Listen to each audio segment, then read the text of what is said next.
to my wonderful students. My name is Komal, your English teacher, and I am here again with fourth part of chapter 2, that is Nelson Mandela, A Long Walk to Freedom. So last part में हम लोगों ने पढ़ा था what is the meaning of courage, कैसे Mandela ने, उससे पहले हमने आइडियल्स के बारे में पढ़ा था, उससे पहले इनॉग्रेशन देखा. फाइनल अब हम इस चैप्टर को आज कंप्लीट करने वाले हैं इस पार्ट की हेल्प से, और आज हम पढ़ेंगे ट्विन ऑब्लिगेशंस के बारे में and will be reading about the desire for freedom. इस वीडियो की कॉम्पिटेंसी क्या होगी? Ethical decision making and self discovery. अगर what is ethical decision making? जब भी if you are given a power to make decisions, if you are you must have heard of this quote that power comes with responsibility. तो इसी चीज़ के बारे में हम इस पर्टिकुलर वीडियो में पढ़ेंगे. And self discovery, how you think that you are good at one thing but then आप उस चीज़ को करते हो और आपको समझ में आता है अरे you are not that good, and then you finally discover your self that you are made for something else. So ये सेल्फ डिस्कवरी कैसे होती है, कैसे इस चैप्टर से हम उसे कनेक्ट करेंगे, this is what we are going to study in this particular video. So without wasting any further time, let us start with our chapter. In life, every man has twin obligations. Obligation का मतलब होता है duty. Okay? Obligation to his family, to his parents, to his wife and children, and he has an obligation to his people, his community, his country. अब Mandela कह रहा है, उसने अपनी किताब में लिखा, देखो हर इंसान, if any man, if any male is existing in this world, then that male has particularly two obligations, दो ड्यूटीज़ हैं उसकी इस दुनिया में. और वो ड्यूटीज़ क्या हैं? सबसे पहली ड्यूटी है towards the family, parents, children, wife, spouse, अपने अपनी फैमिली के टुवर्ड्स एक ड्यूटी है. और दूसरी ड्यूटी किसके टुवर्ड्स है? दूसरी ड्यूटी होती है नेशन, कम्युनिटी, सोसाइटी और अपनी आसपास में जितने भी लोग रह रहे हैं उन सब के प्रति आपकी एक ड्यूटी होती है. In a civil and humane society, each man is able to fulfill those obligations according to his own inclinations and abilities. But in a country like South Africa, it was almost impossible for a man of my color and birth to fulfill both of these obligations. अब Mandela यहाँ पर कह रहा है कि अगर आप किसी भी इस पूरी दुनिया में किसी भी पार्ट में एग्जिस्ट करते हो, वर्ल्ड के किसी भी पार्ट में if you are existing, then it is very easy for you people to fulfill those obligations. You will be able to fulfill the obligation towards the family and you will be able to fulfill the obligation towards the country. अच्छा, ये दोनों obligations क्या है? Family के towards आपकी क्या duty होगी? The duty of providing for the family, to give them the comfortable life, to give them everything that they need in their life. Okay?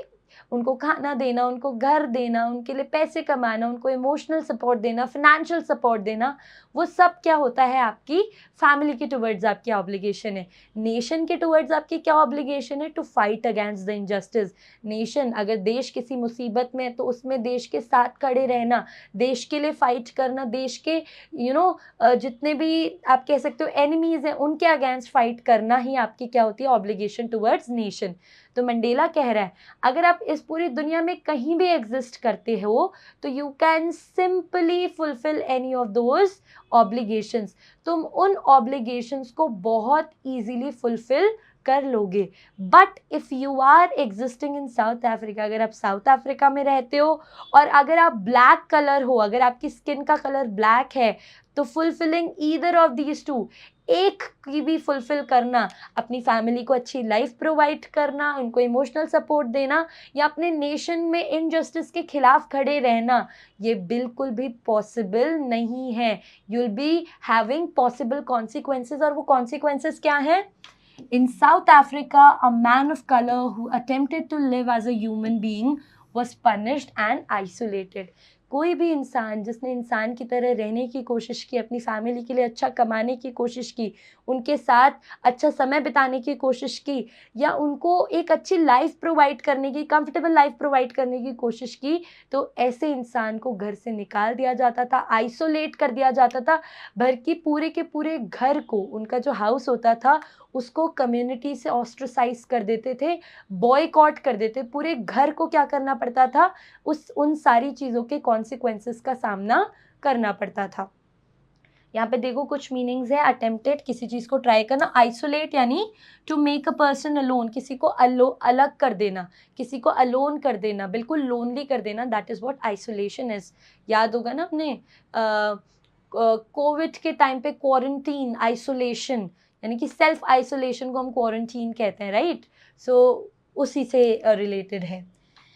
In South Africa, a man who tried to fulfill his duty to his people was inevitably ripped from his family and his home and was forced to live a life apart, a twilight existence of secrecy and rebellion. Very important paragraph. He said that the man who tried to, fulfill the duty towards the home, अपने घर में अगर अच्छी खासी, lifestyle देने की कोशिश की, अपने हिसाब से पैसा कमाने की कोशिश की, स्लेव बनने से मना कर दिया, तो उसकी फैमिली से उसको अलग करता थे, मारते थे, पीटते थे, और उस फैमिली को भी कम्युनिटी से बॉयकॉट कर देते थे।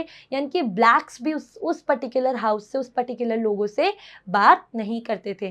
एंड अगर उसी इंसान ने, अगर वो रिबेल बना, पेट्रियट बना, और अपने देश में जो हो रहे इनजस्टिस के खिलाफ अगर उसने आवाज़ उठाई, तो तब तो उसकी शामत ही आ जाती थी, उसको घर से फेंक देते थे।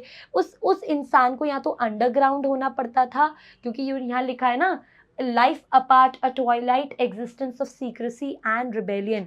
उस इंसान को अंडरग्राउंड होना पड़ता था, क्योंकि अगर वो अंडरग्राउंड नहीं होता तो पुलिस आती थी और पुलिस उसको जेल में डाल देती थी। तो ये कॉन्सिक्वेंसेस बता रहा है बेसिक ड्यूटीज़ के। अगर कोई मैन ट्राई करता था साउथ अफ्रीका में अपनी ड्यूटीज़ फुलफिल करने की, तो उसके साथ ये इतना बुरा बर्ताव होता था। उसे उसकी फैमिली से अलग करके जेल में डाल देते थे और जेल में टॉर्चर करते थे। और अगर वो जेल में नहीं जाना चाहता था तो उसको खुद को अपनी फैमिली छोड़नी पड़ती थी, और उसको खुद को अंडरग्राउंड होना पड़ता था, छुपना पड़ता था, ताकि वो कॉन्टिन्यूसली रिबेल कर सके। So these were the consequences of fulfilling the twin obligation. Now we'll be moving towards the next part. First of all, we'll see the twin obligation question. और twin obligation question क्या है? What does Mandela mean by twin obligation? Mandela का क्या मतलब है twin obligation से? इसको star mark कर लेना, CBSE का फेवरेट क्वेश्चन मान के रख लेना, और अच्छे से जिस लैंग्वेज में मैंने आंसर लिखा है उसको समझने की कोशिश करना। Mandela finds main bound by two duties. Mandela को लगता है कि मेन की दो ड्यूटीज़ हैं, जितने भी मेन एग्जिस्ट करते हैं इस दुनिया में। One towards his family to provide for them, another one towards the nation to fight against injustice. पहली फैमिली के टुवर्ड्स, यानी कि उनको प्रोवाइड करना हर एक चीज़ के लिए के साथ, एंड दूसरी नेशन के टुवर्ड्स, यानी कि इनजस्टिस के अगेंस्ट फाइट करना। This is what the duty is. He says that fulfilling these two duties is pretty easy if you are in any part of the world other than South Africa. अगर आप south Africa में ना exist करके दुनिया के किसी भी part में हो, तो ये दो ड्यूटीज़ फुलफिल करना बहुत डिफिकल्ट नहीं है। It's not a task of moving rocks, it is very easy. But if you are a black residing in South Africa, then obliging by any of these two is not possible. One would be ripped from his family and was forced to live a life away from the community. अगर कोई भी इंसान अपनी इन duties को fulfil करने की कोशिश करता था, so he was ripped from the family, he himself needed to go underground, और he had to lead an isolated life, a life which is not in a life where that particular person would not have his family members around. Now, अब इसके बाद ये answer नहीं है, ये chapter पे हम आ गए हैं। We'll be quickly start reading the chapter. I did not in the beginning choose to place my people above my family, but in attempting to serve my people, I found that I was prevented from fulfilling my obligations as a son, as a brother, as a father and a husband. Mandela बहुत अच्छे से अपने sacrifices को यहाँ पर describe कर रहे हैं। मंडेला कह रहे हैं, देखो शुरुआती दिनों में मैंने कभी ये नहीं सोचा था कि भैया मैं तो एक बहुत बड़ा पेट्रियट बनूंगा, कि मैं तो क्या बन जाऊंगा, I will become a man, a man of iron, I will stay away from my family. मैं सिर्फ नेशन की नेशन के लिए लड़ाई करूंगा और नेशन की प्रगति के लिए काम करूंगा।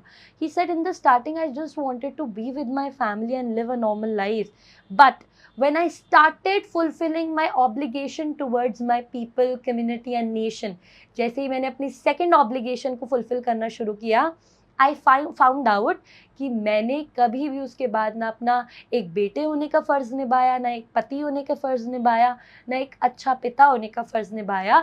मुझे अपनी पहली ऑब्लिगेशन को भूल के मेरे को खुद को अंडरग्राउंड करके प्रिज़न में रह के सिर्फ़ और सिर्फ़ अपने लोगों के लिए लड़ना पड़ा, क्योंकि उस टाइम पे इतने हार्शेस्ट लॉज थे that I could not give even my time to my family. This is what I have sacrificed in those 27 years.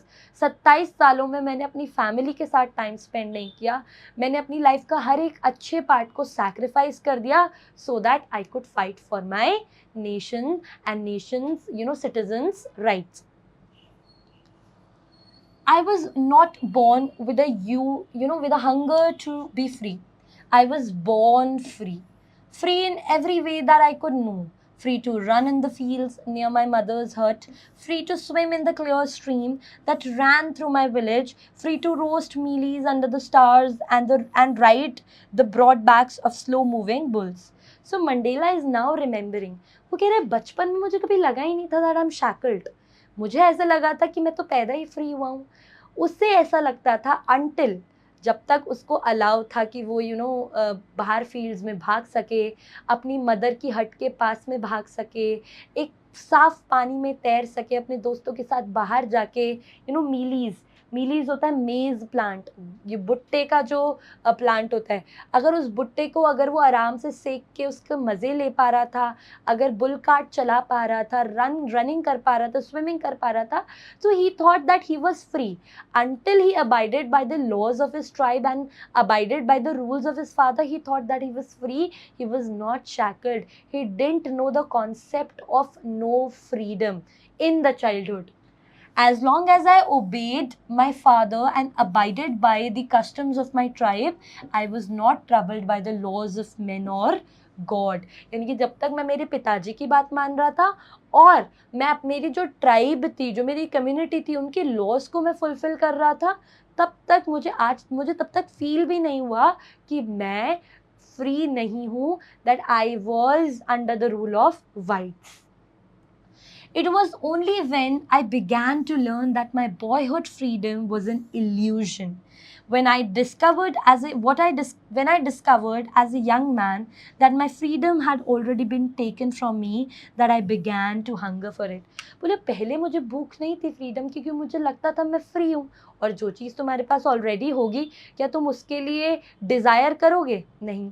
But Mandela ने कहा जैसे ही मैं टीनेजर बना तब मुझे समझ में आया कि बचपने में जब मैं जिस चीज़ को फ्रीडम समझता था, बचपने में जो मुझे लगता था कि यार मैं फ्री हूँ, वो बिल्कुल एक इल्यूजन था, वो एक मिराज था, वो एक मेरे दिमाग का भ्रम था.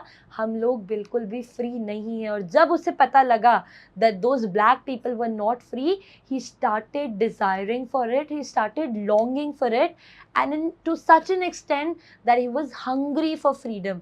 वो फ्रीडम के लिए क्या था, बिल्कुल भूखा हो चुका था. He wanted to have freedom at any cost. Abided, जब आप किसी चीज़ को फॉलो करते हो उसको अबाइड कहते हैं. इल्यूजन, फॉल्स आइडिया, मिराज, भ्रम होना is what illusion is. At first, as a student, I wanted freedom only for myself, the transitory freedoms of being able to stay out at night, read what I pleased and go where I chose. ठीक है. So now he is talking about that जैसे जैसे मैंने अपना as को shift किया, अपने जैसे जैसे मेरी एज ट्रांजिशन करती रही, वैसे वैसे मेरे लिए भी फ्रीडम का मतलब चेंज होता रहा. बचपन में मुझे लगता था अगर मैं रनिंग कर पा रहा हूँ अपनी मदर की हर्ट के पास, मीलीज़ को रोस्ट कर पा रहा हूँ, स्विमिंग कर पा रहा हूँ, तो मैं फ्री हूँ.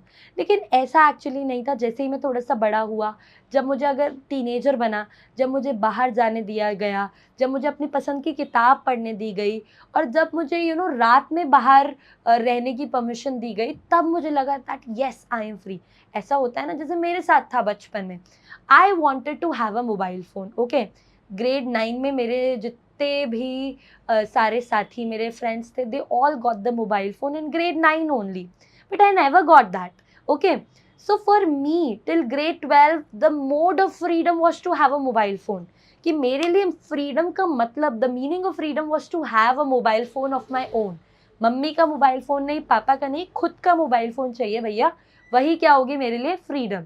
सो जैसे ही मैं 12th में आई, मुझे फ़ोन मिल गया. अब फ़ोन तो मिल गया था बिकॉज फ़ोन वॉज न्यू, और मेरे टाइम पे फ़ोन में इतना इंटरनेट फैसिलिटी स्टार्ट हुआ था तब. I got mobile phone in 2015. Okay, first ever mobile phone. So now उसके बाद अब मुझे मोबाइल फ़ोन मिला, but I didn't get the free hand. My mobile phone was checked. मेरा मोबाइल फ़ोन कोई भी ले सकता था, उस पर पासवर्ड लगाना अलाउ नहीं था. My didi use to scroll through it.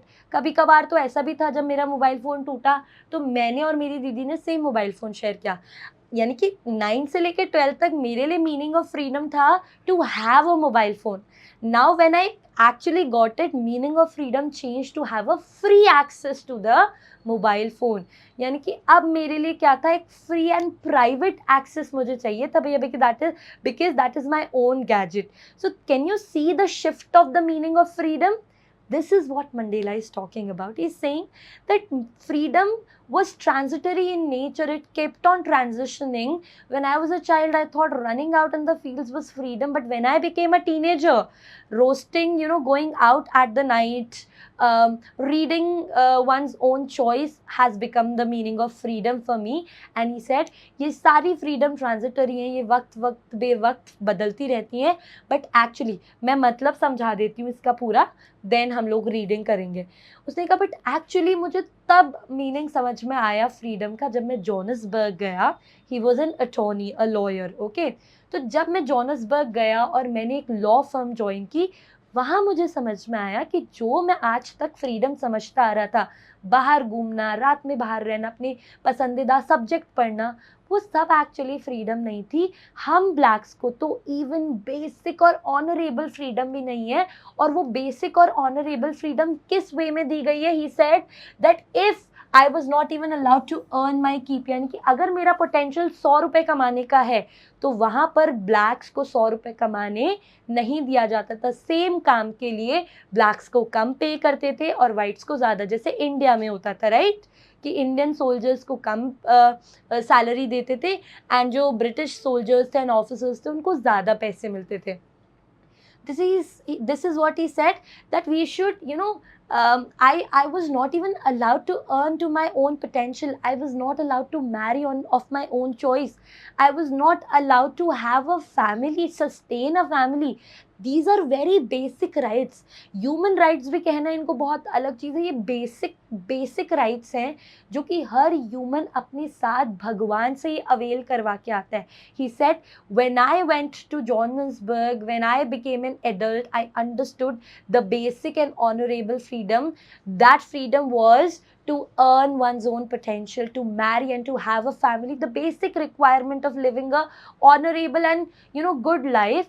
Those things were absent and Mandela yearned for it. He started desiring for it. He started longing for that freedom. So he talks about two freedoms, transition वाली freedom and basic and honorable. Transition वाली उसको teenager तक लगती है and जब वो adult होता है, जोहान्सबर्ग में लॉ फर्म ज्वाइन करता है, तब उसे पता लगता है कि बेसिक ऑनरेबल फ्रीडम होती है अपने बलबूते पे अपने अपनी क्षमता के अनुसार पैसा कमाना, शादी करना, अपने बच्चों को पालना, सबको अच्छी कंफर्टेबल लाइफ देना. This is what basic and honourable freedom is. But then I slowly saw that not only was I not free, but my brothers and sisters were not free. And Mandela ने देखा ये सिर्फ उसके साथ नहीं हो रहा था. He was not the special case. But everywhere that his eyes could see, he could see a black suffering from the same exploitation. जहाँ जहाँ उसकी नजरें गई, जितना दूर तक वो देख सकता था, जितना दूर उसको कोई ब्लैक इंसान दिखता था, वो ब्लैक इंसान, वो ब्रदर और वो सिस्टर सेम स्किन कलर का सेम एक्सप्लॉयटेशन फेस कर रहा था. He was extremely sad for the fact that blacks were suffering from racial discrimination. Obstructed यानी कि किसी चीज़ को रोकना, restrict करना. I saw that it was not just my freedom that was curtailed, but the freedom of everyone who looked like I did. उसने कहा सिर्फ मेरी फ्रीडम को कर्टेल रोका नहीं किया था, मेरी फ्रीडम को कट डाउन नहीं किया था, हर कोई इंसान जो कि मेरे जैसा दिखता था, ब्लैक स्किन का था, उन सब की फ्रीडम्स को रोका गया था. That is when I joined the African National Congress, and that is when the hunger for my own freedom became the greater hunger for the freedom of my people. He said, this idea, the idea that the freedom, it was not just it was not just my freedom which was curtailed, but the freedom of every other black person. This idea, जब उसने देखा कि सब लोग सफ़र कर रहे हैं, उस सफरिंग ने उसको एक पंप दिया, मोटिवेशन दिया to join African National Congress. और उस दिन से उसने खुद के फ्रीडम के लिए काम करना छोड़ दिया. उसने किसके फ्रीडम के लिए काम करना शुरू किया? He started working for the freedom, he started rebelling for the freedom of all. It was this desire for the freedom of my people to live their lives with dignity and self-respect that animated my life. Animated यानी change. कि यही desire कि मेरे लोग जो blacks थे वो अच्छी लाइफ जिए, रिस्पेक्टेबल लाइफ जिए, उनको भी इक्वालिटी मिले, उन्हें भी जस्टिस मिले. They should also have a free hand on the resources. उनकी भी लाइफ एक प्रॉपर नॉर्मल लिविंग स्टैंडर्ड की लाइफ हो. उसी के लिए इसी थॉट ने, इसी डिज़ायर ने मेरी लाइफ को बदल के रख दिया. और कैसे बदला? That transformed a frightened young man into a bold one. मैं पहले बहुत डरपोक इंसान था, लेकिन अफ्रीकन नेशनल कांग्रेस ज्वाइन करने के बाद और लोगों के काम करने के लिए, लोगों के लिए काम करने की इच्छा पैदा करने के लिए, लोगों को उनके राइट्स दिलाने की इच्छा पैदा करने के बाद मैं उस डरपोक इंसान से एक बहुत ही बोल्ड और करेजियस इंसान बन गया. That drove a law-abiding attorney in becoming a criminal. मैं पहले हर चीज़ लॉ से करता था. I was a person who abided by the law.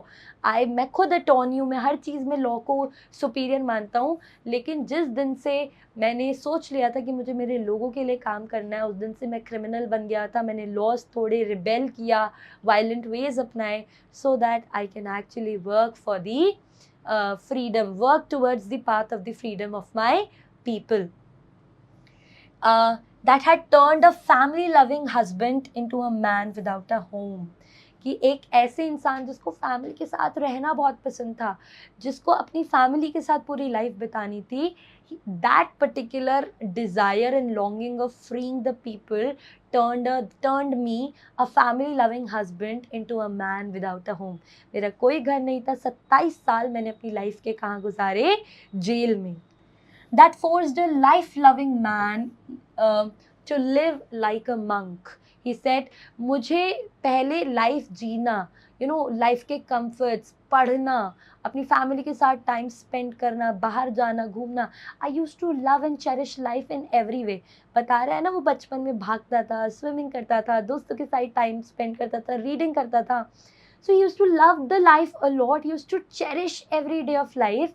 But उस life cherishing को बदल के उसने अपने आप को एक monk होता है साधु. साधु यानी कि लाइफ, उसने अपनी लाइफ को एक तपस्या बना दिया. और किस चीज़ की तपस्या? फ्रीडम की तपस्या. I hope you did understand कि वो क्या कहना चाह रहा था. वो कह रहा था कि फ्रीडम स्ट्रगल ने, जैसा इंसान मैं पहले था, इस फ्रीडम स्ट्रगल से उसको बिल्कुल बदल के मेरी पर्सनालिटी को 360 डिग्री घुमा दिया है.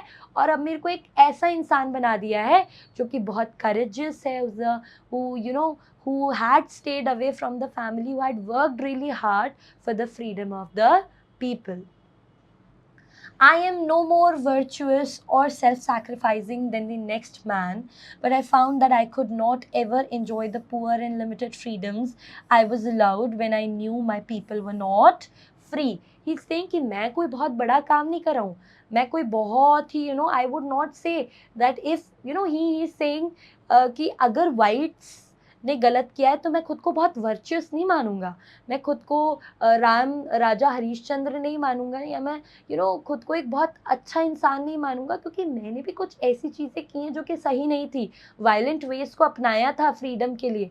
लेकिन एक चीज़ मुझ में बहुत अलग थी, दैट इज़ कि अगर कभी कभार मुझे थोड़ी बहुत भी फ्रीडम मिलती थी जहाँ पे मैं घूम सकता था, खा सकता था, पी सकता था, या मुझे कभी कभार जब मुझे जेल से निकालते थे, जब मैं एक थोड़ी इंपॉर्टेंट पर्सनैलिटी बन गया था फ्रीडम फाइटर्स की एजेंसी में, तो जो थोड़ी थोड़ी फ्रीडम्स भी मुझे मिलती थी वो फ्रीडम्स को मैं कभी इंजॉय नहीं कर पाया.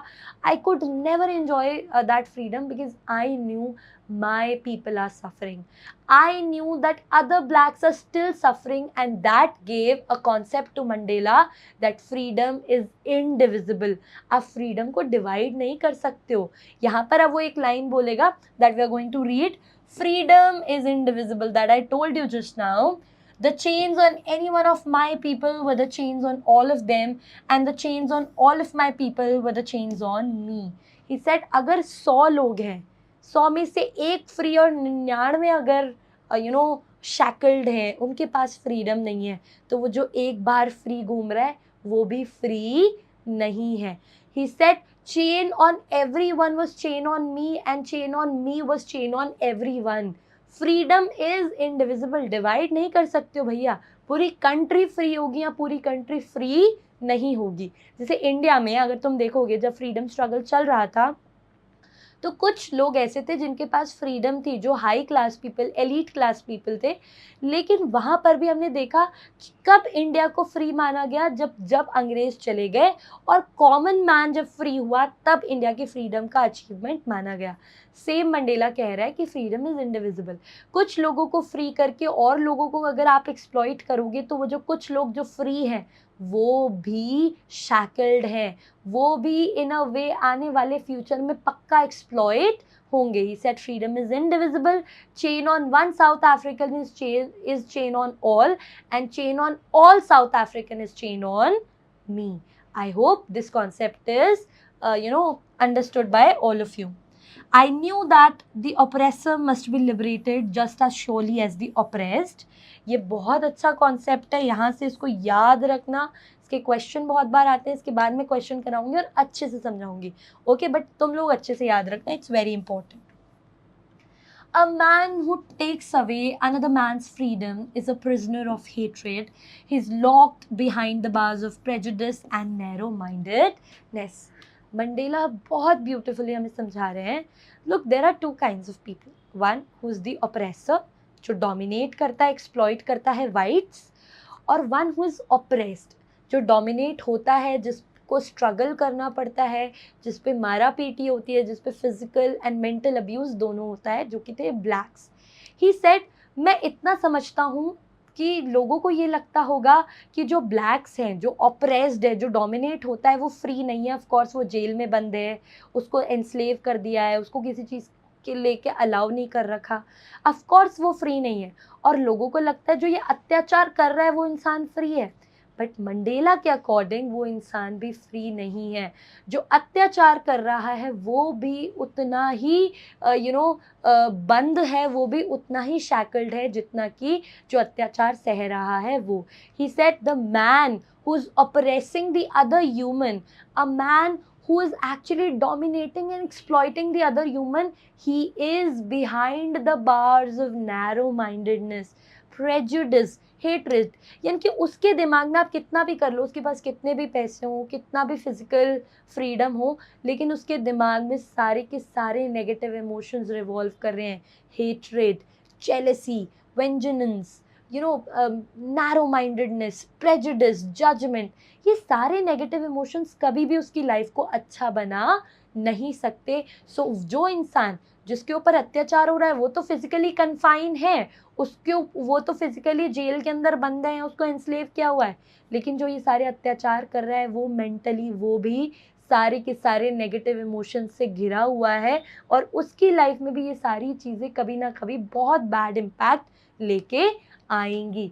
And Mandela says at the end, I am not truly free if I am taking away someone else's freedom. Just as surely I am not free when my freedom is taken away from me. वो कह रहा है कोई इंसान तब तो free नहीं है जब उसकी फ्रीडम ले लो, उसको जेल में डाल दो, उसको स्लेव बना दो, उसको कोई राइट मत दो, तो फ्री नहीं है. लेकिन अगर आप वो इंसान हो तो आप भी फ्री नहीं हो, क्योंकि उस, जैसे फॉर एग्जाम्पल एक XYZ पर्सन है, वो मुझे स्लेव बना लेता है, मैं तो अब जेल के अंदर हूँ, मैं तो फ्री नहीं हूँ। लेकिन वो XYZ इंसान मुझसे कनेक्टेड जितने भी लोग होंगे, मेरे पेरेंट्स, तुम सारे बच्चे, मेरे जितने भी स्टूडेंट्स हैं, फ्रेंड्स हैं, वो सब कहीं ना कहीं उस XYZ इंसान के लिए कुछ ना कुछ हमेशा गलत सोचेंगे, and he will fall. The person he would be the part, जो XYZ है उसके दिमाग में बहुत ही नेगेटिव इमोशंस होंगे, वो मेंटली कन्फाइन होगा, वो मेंटली शैकल्ड होगा, और वो कभी भी एक अच्छी लाइफ लीड नहीं कर पाएगा। So Mandela is saying both are not free, neither the oppressed nor the oppressor. The oppressed and the oppressor are alike robbed of their humanity. And with this, the chapter is over. He says both, दोनों, oppressor और repressed, दोनों के दोनों ही humanity, their humanity is robbed. They are not having the hint of humanity. Why they are not having hint of humanity? Look, oppressed क्योंकि वो अत्याचार कर रहा है, exploit कर रहा है, मार रहा है, पीट रहा है, slave बना के बैठा है, बंधुआ मजदूर बना दिया, तो of course उसके अंदर तो इंसानियत नहीं है. लेकिन the one who is getting exploited, he is also going to lose his humanity. क्यों? क्योंकि अब उसका इंसानियत से भरोसा हट चुका है. आज अगर मैं लेट्स से तुम में से किसी बच्चे के घर आऊँ, तो मैं बहुत धूप में चल के, बहुत परेशान होके तुम्हारे घर आई हूँ, तो मैं क्या एक्सपेक्ट करूँगी कि तुम मुझे एक ढंग की जगह पे बिठाओ and you will offer me water. This is what I am going to expect. लेकिन मैं तुमसे खुद पानी मांगती हूँ और तुम मुझे पानी भी ना दो, तो मैं कैसा फील करूँगी? मैं सोचूंगी शायद लोगों में इंसानियत नहीं बची है. और मैं उसके बाद क्या कभी भी, अगर मेरे साथ बार बार ये चीज़ होती रहे और कॉन्टिन्यूसली मुझे कोई भी पानी ना दे, और कुछ टाइम बाद जब मेरे पास पानी होगा, तो मेरा तो विश्वास उठ चुका है ना कि लोग ह्यूमन है ही नहीं, और उन्हीं में से कोई एक इंसान मेरे पास आए, तो क्या तुम्हें लगता है कि, अब देखो हर किसी की पर्सनैलिटी होती है, लेकिन मेजरली अगर किसी के साथ गलत हुआ होता है तो इन रिटर्न हमेशा हम क्या करते हैं, उसके साथ गलत ही करते हैं. अगर किसी ऑप्रेस्ड, किसी पर्सन को आपने बहुत मारा है, पीटा है, उसको इतना एक्सप्लॉइट किया, उसको कोई राइट्स नहीं दिए, उसको बंधुआ मजदूर बना दिया, और उसको इस तरीके से टॉर्चर किया है कि उसकी उसका ह्यूमैनिटी से विश्वास उठ गया है, तो जब आप उसके पास जाओगे तो you would also expect the same behaviour. This is what Mandela is saying, that the oppressed, now he has lost his belief and faith from humanity. उसका ट्रस्ट, उसका फेथ ह्यूमैनिटी से उठ चुका है, और जब वो जेल से बाहर आएगा, जिस दिन वो फ्री होगा, तो उसे लगेगा लोगों के अंदर तो ह्यूमैनिटी नहीं है, तो वो अपने अंदर ह्यूमैनिटी क्यों रखे, और वो हमेशा वायलेंट वेज ऑप्ट करेगा फॉर फ्रीडम. वो मारेगा, पीटेगा, बॉम्ब फोड़ेगा, क्योंकि उसे लगता है कि लोग भी यही कर रहे हैं, ह्यूमैनिटी बची नहीं है, वो भी अपनी ह्यूमैनिटी खो देगा. इसलिए एक्सट्रीम ऑपरेशन भी ज़्यादा अच्छा नहीं होता है. जब भी तुमने देखा होगा कभी भी इतिहास में, जब भी रिबेल हुए हैं तो वो एक्सट्रीम ऑपरेशन के बाद हुए हैं. आज अगर मैं बैठी हूँ, नॉर्मली कोई आएगा और कोई ऐसे ही किसी को चाटा लगा के चले जाए, और that person is not that strong, जो जिसने चाटा लगाया वो स्ट्रॉन्ग है, लेकिन दूसरा पर्सन इतना स्ट्रॉन्ग नहीं है, तो वो एक बार को रुकेगा कि ठीक है चलो थोड़ा कुछ हुआ है, लेट इट बी. अगर आके वो उसको पीटते ही रहे, तो एक टाइम के बाद तो जो पर्सन पिट रहा है वो भी रिबेल करेगा, राइट? तो यही मंडेला कहना चाहता है कि ऑपरेशन, जब आप बहुत एक्सट्रीम ऑपरेशन किसी पे कर देते हो, तो आप वर्ल्ड से, उस पर्टिकुलर पर्सन की लाइफ से इंसानियत को रिमूव कर रहे हो. And they both, oppressor and oppressed, they are not left with any humanity in them. And with this, Nelson Mandela's reading is over and explanation is over. I hope ये chapter आप लोगों को सबको समझ में आया होगा. जल्दी से हम CBSE question देखते हैं. What is Mandela's concept of oppressor and oppressed? Mandela thinks that both the oppressed and oppressor and oppressed are not free. दोनों ही free नहीं है. Oppressed is confined physically, but the oppressed is behind the bars of prejudice, hatred, narrow-mindedness and jealousy. जो जिसको ऊपर आप अत्याचार करते हो वो तो बंद है, लेकिन जो अत्याचार करता है वो भी फ्री नहीं है. उसके दिमाग में hatred, narrow mindedness, jealousy, prejudice ऐसे गंदे इमोशंस पनप रहे हैं. He says that both are alike robbed of their humanity, as The one who dominates opts for exploiting ways, showcasing not a hint of humanity. But the one who is exploited, he or she also loses faith in humanity, opting for violent ways for freedom. जो मैंने समझाया वही English में पूरा लिखा हुआ है. एक बार जल्दी से रीड करना इसको एंड अपने आंसर को लिखने की कोशिश करना. I hope chapter is clear to all of you. अब जल्दी से हम लोग कॉम्प्रीहेंशन चेक देखेंगे. What did being free mean to Mandela as a boy and as a student? How does he contrast these transitory freedoms with the basic and honorable freedom? Mandela का meaning of freedom क्या था as a boy and as a student? And फिर जैसे ही वो एक adult बना तो कैसे उसने transitory और basic honorable freedom को divide किया? This is what the question is asking for. As a boy, Mandela meant by being free to wander in the fields near his hut. It was to swim and to run through the village. उसका बचपन में उसका था, अगर he was allowed to go out, if he was allowed to swim, run, roast mealies, then he was free. Also, it was to roast mealies at night and to ride the bulls. As a student, he meant to be free to stay out at night. It was to read what he pleased, to read and to go wherever he chose.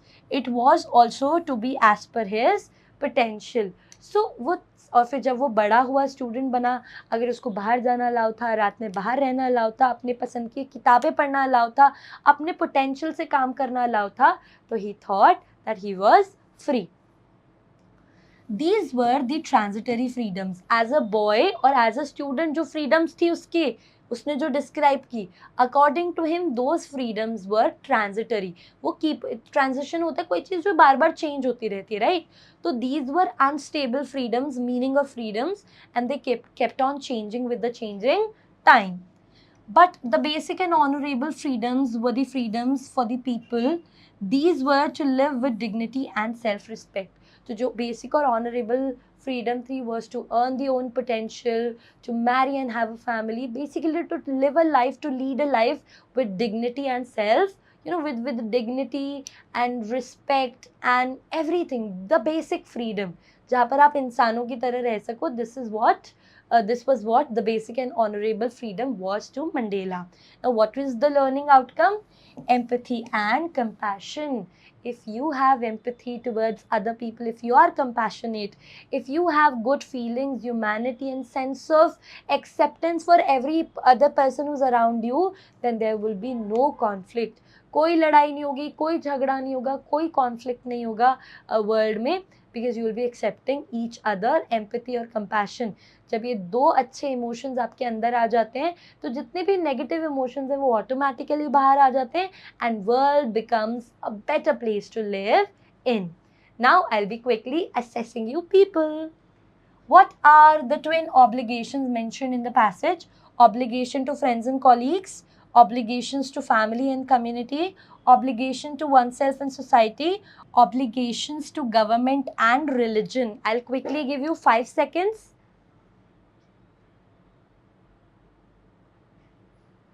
Quickly lock your answers, and I know you must have locked your answers by now.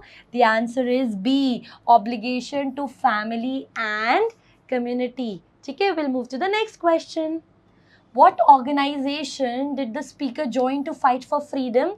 किस organization को उसने freedom के लिए लड़ने के लिए join किया?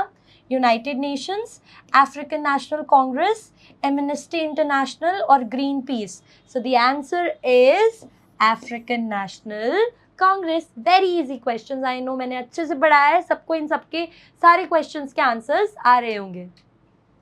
According to the speaker, what is the essence of freedom? Freedom का क्या मतलब है?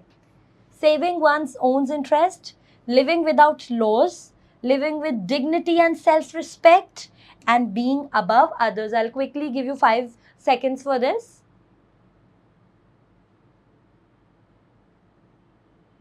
I know my munchkins, you must have locked your answers. The answer is living with dignity and self-respect. Let us move to the next question. Oh, that is the last question for our this particular part. I hope I made this chapter easy for you all. You understood each and every philosophy that Mandela tried to inculcate in us so that we can lead a better life. And इस chapter से question ज़रूर आता है CBSE में, और भी boards में इस चैप्टर से क्वेश्चन ज़रूर आएगा. सो प्लीज़ मेक श्योर आप अच्छे से इस चैप्टर को रीड करो and stick to me and stick to Mission Gyan for your preparation of boards. Bye bye all of you. Thank you everyone.